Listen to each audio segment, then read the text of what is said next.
the teaching artist with Metau Arts, a nonprofit out of Twist, Washington.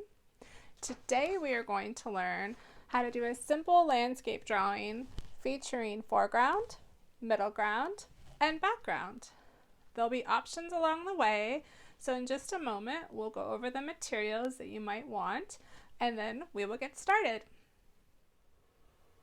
Okay, so these are the tools you'll need. It's a piece of paper, a pencil that has an eraser or an extra eraser.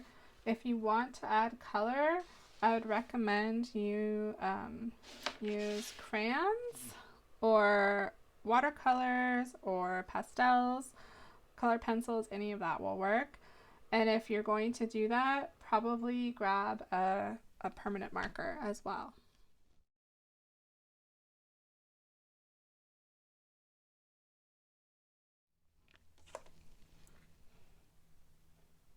Okay, so we're going to take our paper with our pencil and kind of lay the basics for our foreground, middle ground, and background. So here I'm just gonna do like a little hill. This section will be my foreground. I'm gonna come about to the middle of my paper here and do a hill kind of facing the other way. That'll be my middle ground. And then in the background here, I'm just going to add some mountain shapes. So however you like to draw mountains. Okay, so foreground, middle ground, background. Foreground is the closest to us. And I'm going to say that I'm sitting right in front of these beautiful flowers. So I'm going to draw these big because I am right up against them. We'll put our stems. Maybe a leaf is poking up. So we're right in the middle of these flowers. This is the foreground. It's what's the closest to us. As we get a little further away, we'll put things that are off in just a little bit away from us distance. So I'm going to draw a curvy line that goes up to the top. This is going to be a tree. I'm going to start from the top back down. And it's wider here. This is my tree trunk.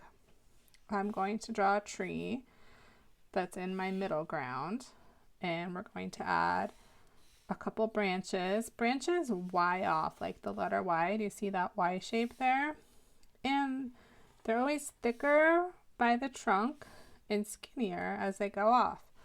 This tree is going off the top of my page, so I don't see where it's going to end up. But I'm just going to add some branches here so I know that it's a tree. Maybe I'll add another big one. Maybe a couple here. I'm just going to add some small branches. And then once I have a few branches and know that my tree is going up, I will put a few simple shape leaves so I know that this is a tree that has leaves on it. They don't always have to be attached to anything. We just want to know that that's a tree. So now it looks more like a tree. So this is our middle ground. We see the base of our tree. We're not standing right next to it. It's a little ways away from us in this middle area, and it goes off the page. This is the background where we know the mountains are furthest away. Would trees be that big over here? No, they wouldn't, would they? They would be a lot smaller. So in the background, let's add some trees in the distance so we know that this is actually far away. So I'm going to take my pencil and do just a little group of evergreen trees, kind of like you would draw a Christmas tree. I'm going to put a group of 2 there, and I'll do a group of maybe 3 trees here. You can make them different sizes. So now I have my flowers in the foreground. They're the closest. I have my tree with leaves starting in my middle ground. I have my evergreen trees way off in the distance. I know they're trees, but I can't see exactly what kind, and I don't see all of their needles, right? Because they're so far away, they have less detail. And then the mountains are in the distance. At this point, I will go ahead and use my Sharpie and then color it in. And I will give you a few tips of how to color it in. If you just want to keep your drawing this way and add more details to it, you can. If you decide to add animals, for instance, a butterfly, if you drew it big, would be up close in the foreground. If you did a little silhouette like this, it would be in the middle ground, right? Same thing, like maybe you chose to do a rabbit. You'd see the whiskers and the ears if you did it up close in the foreground, but if you did it in the middle ground, you might just see the shape of it in its silhouette, and you wouldn't really see it that far away. So whatever you choose to put in your landscape picture, think about how big it would be up close, how big it would be in the middle, and would you even see it at all if it was further back. Okay, so I'm going to outline now, and then we'll talk about color if you choose to do that.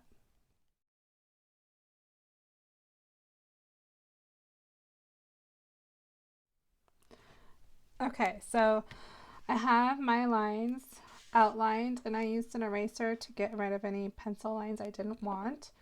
Now when I color, I just kind of dumped my crayons out here. You can watercolor this or use any medium, but the thing to think about is whatever is the closest to you is going to be brighter.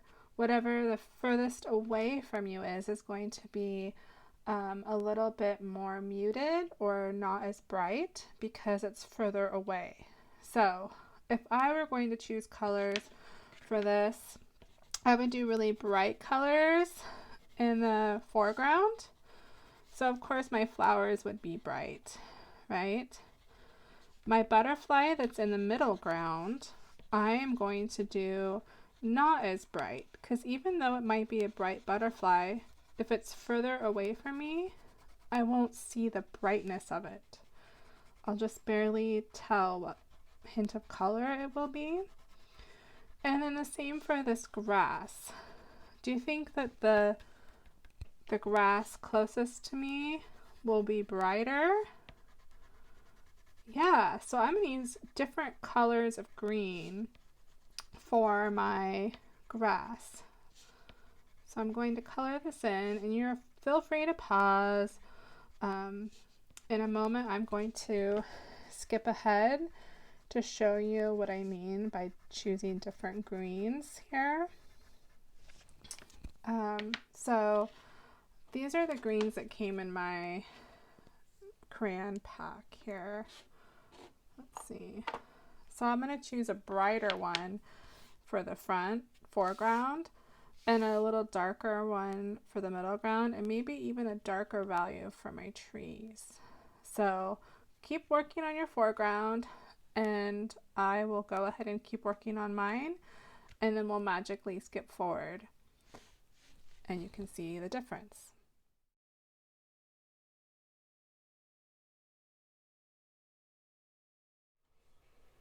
Okay, so I have my lighter green and my little bit darker green, and now I'm going to actually do this background with a really light blue, because if you look far in the distance, sometimes mountains almost look like a light gray or blue because they're far away and there's more dust in the air or the atmosphere. So they just kind of look this softer color. You can color them gray or even like a light purple. This is your art. Pick what color you want. I'm just trying to show you that things that have some perspective, where you want to show different parts of a landscape, usually have different tones of color also. All right. And then here's a trick. I want these trees darker, but my darkest crayon is the same green I already used. So if I take my blue crayon, I'm using a darker blue crayon, and going to color my trees back here. I'll just do a couple for you to see. And then I go over it with my green. Blue and green make a darker value. Green. See that? That's a different shade than that. So you can do that, or you can do your trees just a dark blue, whatever you think. Oops. So you can mix this. This goes for color pencils and paint as well. You can layer colors, right? You can mix colors, layer colors to get new shades of colors. So keep coloring or painting.